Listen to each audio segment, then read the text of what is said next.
I want to bring in the former United States Ambassador to the United Nations, John Bolton. He was also President Trump's national security advisor.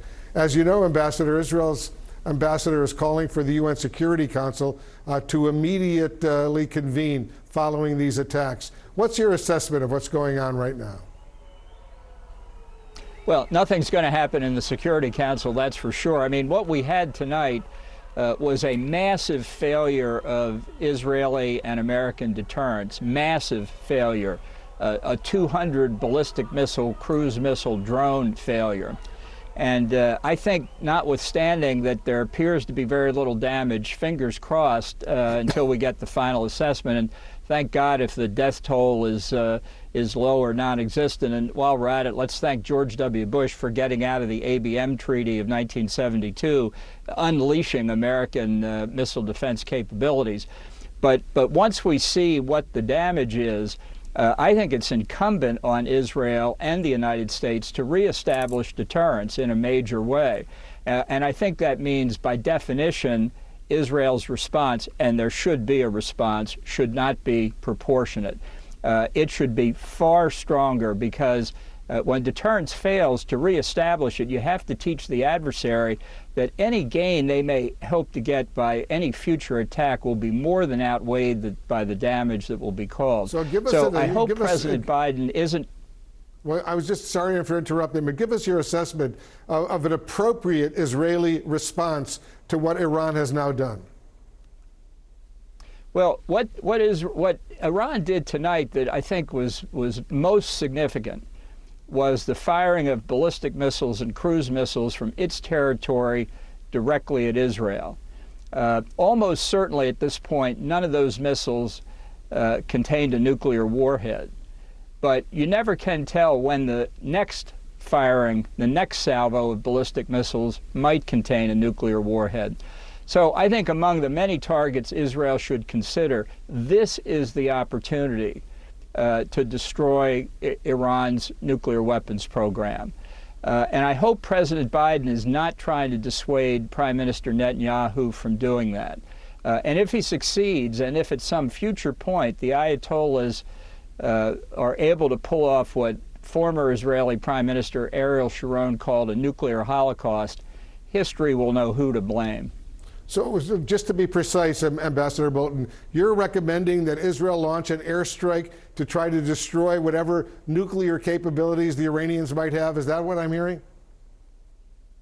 Right. I think they should go after the nuclear fuel cycle activities that are well known. Their locations are well known. And I think that would be the appropriate target, because right now Iran has demonstrated it is not restrained by any concern about a direct attack on Israeli territory from its attack. It has, by its own admission, fired ballistic and cruise missiles. And the only thing that has saved Israel is this amazing technology. Next time, if the attacks come from a different location containing nuclear warheads, Israel might not be so lucky. This is not time to play academic games and message and signal. This is a question of power. People say they're concerned about a wider war. The wider war began on October the 7th. That was not an Israeli war against Arabs or Palestinians or Gazans. It was Iran's attack on Israel using the Ring of Fire strategy. That's the strategic environment Israel faces right now. And the main cause, the puppeteer, the puppet master, is Iran. And if you take away their nuclear capability, that would be a dramatic hit to the regime, maybe enough to topple it. Ambassador, my colleague Jim Sciutto is here with me in Washington. He has a question, he has a follow-up question for you. Go ahead, Jim. Ambassador Bolton, given, and you know as well as we do, that Hezbollah and its enormous missile arsenal, many thousands of rockets and missiles, is intended in part by Iran to be a pressure point if Israel were to strike Iranian nuclear facilities.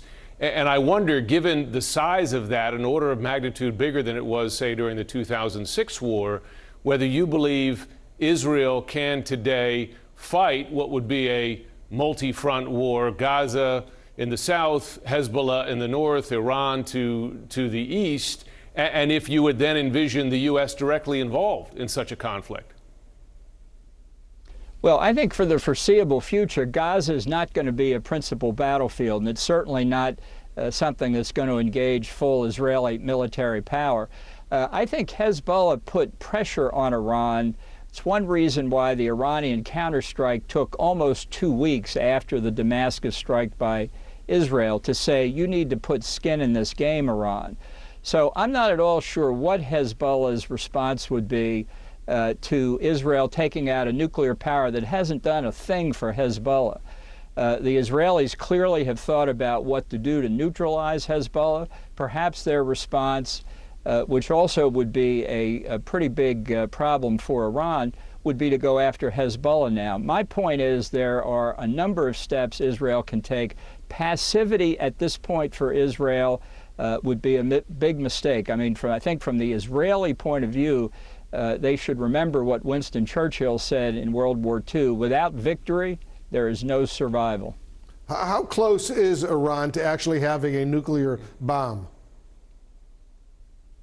Well, I think about 72 hours that they can get if they send a wire transfer to the central bank of North Korea in Pyongyang and give the North Koreans enough time to put a couple warheads on an airplane and fly them to Tehran. You know, there's a lot of talk about how close Iran is compared to how close they were 4 or 5 years ago or before the Trump administration pulled out of the nuclear deal, all of which assumes perfect knowledge of Iran's nuclear weapons program. I think we should have enough experience with faulty intelligence by now not to be so sure, not to know how much of Iran's uranium enrichment program is really being conducted under a mountain in North Korea.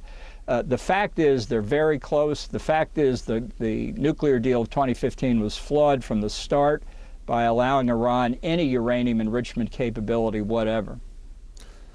Ambassador Bolton, thank you so much for joining us. We'll continue this conversation down the road. Glad to be with you.